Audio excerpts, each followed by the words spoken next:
सहस्रदळबिंदू त्यात तेज दिसे, ते हे काय ऐसे सांगा मज. जेथ नाम रूप वर्ण नाही बारे, ते हे रूप बारे चैतन्य बा.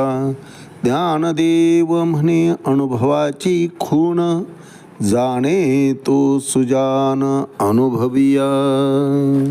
माऊली ज्ञानेश्वर महाराज की जय.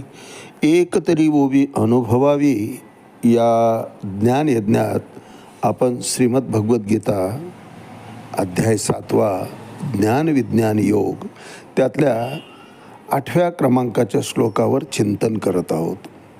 रसोहम अप्सु कौंतय्य प्रभास्मी शशिसूर्ययोः प्रणवा सर्व वेदेषु शब्द खे पौरुषमनुषु. अर्थात भगवंत कसे सर्व व्यापक आहेत, सर्वकष आहेत, सर्वे सर्व आहेत ते स्वतःच सांगत आहेत. श्रीमद भगवद्गीतेमध्ये 10व्या अध्यायात विभूती योग यामध्ये भगवंताने आपलं अस्तित्व कसं सर्व ठिकाणी समाविष्ट आहे याचं विस्तारपणे वर्णन केलेलं आहे. कारण अर्जुन म्हणतो, देवा मला तुला अनुभवायचं आहे, तू खरंच कणाकणामध्ये कसा वसलेला आहे ते मला सांग. आणि त्यावर भगवंताने मग सगळं सांगितलं आणि सांगत सांगत पांडवानाम धनंजयच्चास्मी, पांडवामध्ये धनंजय म्हणजे अर्जुनसुद्धा मीच आहे. थोडक्यात सर्व जीवमात्रामध्ये मी समाविष्ट आहे. चर अचर हे सर्व माझे आश्रित आहे आणि माझी निर्मिती आहे. हे भगवंत 10व्या अध्यायामध्ये विस्तीर्णपणे सांगतात आपल्याला. या श्लोकात 10व्या अध्यायाची खरं तर बीज रोवली आहेत महाराज. भगवंताची ही व्यापकता नामदेवरावांना सुद्धा सहजासहजी कळली नाही. संतांची ही अवस्था आहे, तर आपल्याला भगवंताची व्यापकता कळायला खूप उशीर लागणार आहे महाराज. कारण भगवंत फक्त पंढरपूरच्या मंदिरामध्येच स्थित आहेत आणि तेवढीच त्यांची व्यापकता आहे, त्यांची तेवढीच विस्तीर्णता आहे हे नामदेवराव समजत होते. मूर्तीमध्येच भगवंत समाविष्ट आहेत.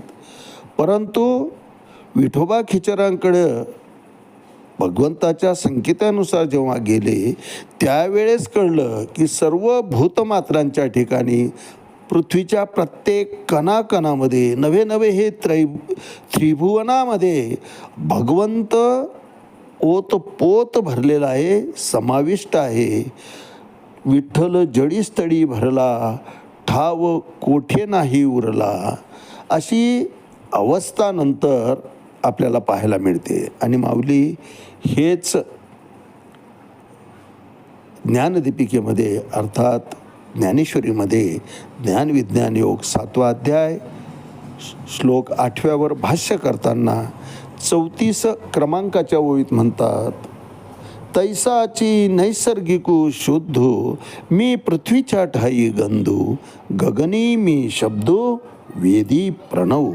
अर्थात अर्जुना, तैसाची नैसर्गिक शुद्ध, पृथ्वीच्या ठिकाणी स्वभावतःच असणारा जो शुद्ध सुवास आहे तो मीच आहे भगवंत म्हणतात. आकाशात शब्द म्हणून जो आहे तोही मीच आहे.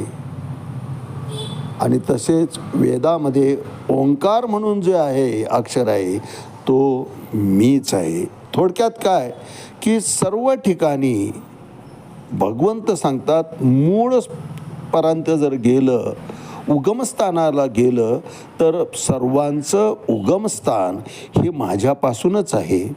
सर्वांची उत्पत्ती माझ्यापासून आहे. सर्वांची स्थिती म्हणजे पालन हे सुद्धा माझ्यापासूनच आहे. आणि लय म्हणजे संवार हाही माझ्यामुळेच आहे. उत्पत्ती, स्थिती, लय तिन्ही कार्य भगवंत म्हणतात माझ्याच संकेतानुसार चालतात. सर्व वस्तू दृश्य अदृश्य चर अचर हे सगळं काही मी आहे. आणि सगळ्यांच्या बीजस्थानी भगवंत म्हणता मीच आहे.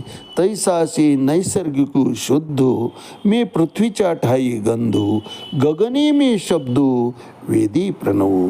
आज याच ठिकाणी थांबूया. रामकृष्ण हरी पुंडलिक वरदा हरी विठ्ठल. श्री ज्ञानदेव तुकाराम पंढरीनाथ भगवान की जय. माऊली ज्ञानेश्वर महाराज की जय. जगद्गुरु तुकाराम महाराज की जय. शांती ब्रह्म एकनाथ महाराज की जय.